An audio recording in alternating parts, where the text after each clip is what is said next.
माजिद, ये बताइएगा कि इस वक्त जो ये दावे किए जा रहे हैं कि मुल्क की जो मईशत है वो पटरी पर आ गई है और समरात उसके मिलना शुरू हो जाएंगे जल्दी, और सिंगल डिजिट में जो है महंगाई आ गई है, ये दावे किस कदर दुरुस्त आपको दिखाई देते हैं और मईशत क्या वाकई पटरी पर आ गई है?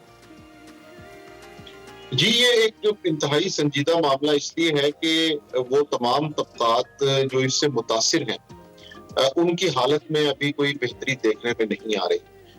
मिसाल के तौर पर दो बड़े तबकात हैं पाकिस्तान के अंदर। एक तो जो ज़राअत से मुंसलिक है किसान, गुज़िश्ता एक साल में उनकी फसलों के साथ जो कुछ हुआ, जिस तरह से गवर्नमेंट ने उनके साथ सलूक किया, तो वो अपनी जो कॉस्ट है वो भी पूरी नहीं कर सके और उससे देहात की मईशत को एक बहुत बड़ा धचका लगा, एक नुकसान हुआ है।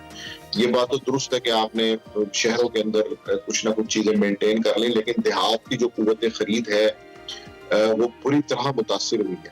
और दूसरा मसला है सैलरीड क्लास का, जो तनख्वाहदार तबका है। बाकी तमाम जो इंडस्ट्रीज हैं, शोबाजात हैं, वो टेक्सटाइल हो, शुगर हो, स्टॉक एक्सचेंज हो, बाकी बिजनेस के लोग हो, वो अपने लिए मुराद ले लेते हैं, अपने लिए रियायतें ले लेते हैं। लेकिन जो सैलरीड क्लास है, जिसमें मैं और आप शामिल हैं, वो टैक्सों के बोझ तले इस वक्त दबा हुआ है। अभी रिसेंटली जो वजारत खजाना के अदाद शुमार आए हैं, उसके अंदर ये पता चला है कि रवां माली साल के पहले 6 महीनों में 100 अरब के आसपास एडिशनल टैक्स जो है वो सिर्फ और सिर्फ सैलरीड क्लास से वसूल किया गया है। तो अगर शहरों की एजुकेटेड मिडिल क्लास इस वक्त मुश्किल का शिकार है, जिसने मुल्क को आगे लेके चलना है, मुल्क की तरक्की में किरदार अदा करना है, वो परेशान है। और दूसरी तरफ देहात के अंदर जो किसान है, जो फार्मर है, जिसने बड़ी बुनियादी जो जरूरियात है वो मुआशरे की पूरी करनी है, तो ये दो तबके अभी तक नाखुश और परेशान नजर आते हैं। इन तक ये जितने भी मुआशी इशारे हैं, उनका कोई पॉजिटिव इफेक्ट नहीं पहुंचा और कोई रिलीफ नहीं पहुंचा।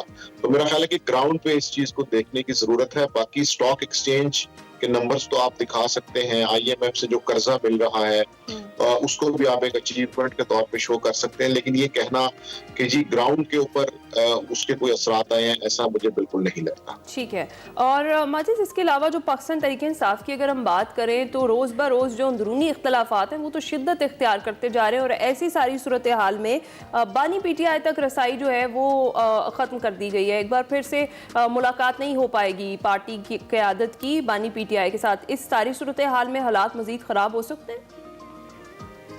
देखिए, तहरीक इंसाफ ने गुज़िश्ता एक साल में जो एहतजाजी कोशिशें की हैं वो उस तरह से बराबर साबित नहीं हुई। इसी तरह उन्होंने मुज़ाकरात का जो रास्ता अपनाया, उसके अंदर भी उन्हें को कामयाबी नहीं मिली। तो उसकी दीगर वजूहात के अलावा एक बड़ी वजह यह है कि पार्टी के अंदर कंसेंसस की पॉलिटिक्स मौजूद नहीं है। हर पार्टी के अंदर मुख्तलिफ ग्रुप्स जरूर होते हैं, लेकिन उनकी स्ट्रेटेजी एक कंसेंसस के साथ बनती है। मिसाल के तौर पर तहरीक इंसाफ को 8 फरवरी को आवाम ने एक मैंडेट दे दी।